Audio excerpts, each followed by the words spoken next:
Yan, magandang araw sa lahat. Ang aming Sunday special menu ay lechong kawali at ginisang kalabasa at ampalaya na may konting giniling. Yan yung food ni Mother. Niready ko na para kakain na lang siya. Yan. Bali, yung lechong kawali ko, pinakuluan ko na yan. Ayan, nagsimula na ako magprito.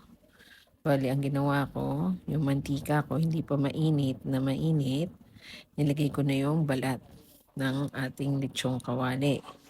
Kaya nung piniprito na yan and medyo nagba-brown-brown na, pumuputok-putok na, mahinang apoy na lang yan. Hindi ko nilalakasan. Basta yung uminit na yung mantika, nag-start na yan pumutok-putok at magtilabsik ng mantika. Ayun yung aking pinagpakuluan. May bawang sibuyas, luya yun. At saka asin, pamintang buo at konting star anise. Yan ang pinagtimplahan nun. Tapos pinatuyo ko muna. After mga 30 minutes ko lang pinakuluan. Tapos hinango ko na. Tapos pinatuyo. Ayan naman, nag-start na ako maggisa ng aking kalabasa. Ginisa ko sa bawang, sibuyas, kamatis at giniling. Yan ang aking nilulutong gulay. Tapos ayan, binabalik-balikan ko lang yung aking piniritong lechong kawali. Habang yan nag-brown na siya, inalis ko muna yan sa apoy para mailipat ko naman, mabaliktad ko naman siya, maluto naman yung ibang portion. Kasi yan, habang pumuputok pa, hindi ko muna siya inaalis sa apoy. Ibig sabihin, hindi pa siya naprito ng husto. Yan, chinecheck ko lang. Hindi ko na inaangat yung takip. Mahirap na matilamsikan ng mainit na mantika. Yan, nagbo-brown-brown na yan. Pag tumigil na kasi yan sa pagputok, pwede mo nang balik na rin. Ibig sabihin wala nang ipuputok pa yung balat natin, balat ng ating lechong kawali. Yan.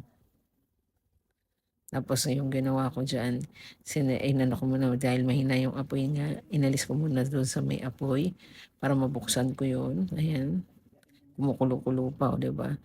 Yan, inano ko muna sa side naman, lulutuin natin yung kabilang side ng laman.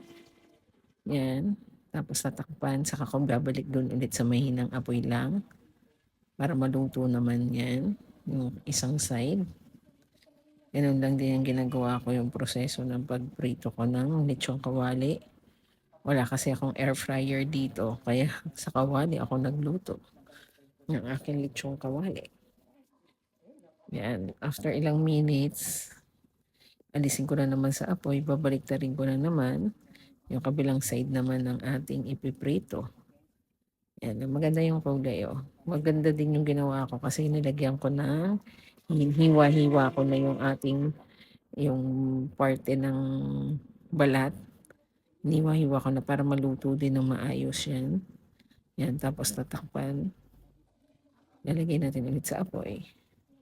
Habang piniprito ko yan, tinicheck ko rin yung aking nilulutong gulay. Ayan, nilagay ko na yung ampalaya. Yan, saka naglagay ako ng konting tubig. So may giniling yung aking ginisang kalabasa at ampalaya. Yun yung pinakakarne, pinakasahog. Tapos malapit nang maluto yung ating lechong kawali. Yan. Yan naman yung sa gitnang portion naman. Sa may parteng mabuto. Yan na yung lulutuin natin na part. Yan.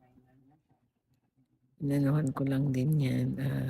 Parang pinahinaan ko na yung ano ng mantika.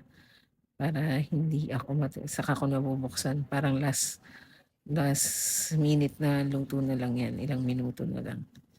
Inendayo ko na siya sa apoy. Ito naman luto na yung ating ginisang gulay. Yan. Tapos, yan, check na natin yung ating lechong kawali. Yan, mainit pa yan, nagsisisad pa eh. Ayan o. Ayan, ganun din dito sa isa. Ayan, sizzling, ano pa yung ating kawali. So, ayan, pwede ko nang hanguin. Ayan, check natin. Lahat naman na prito na. Ayan, mukha namang malutong na yung ating balat ng lechong kawali. Ayan, lagay ko na sa plato para palamigin saglit bago kami kumain ni Mother.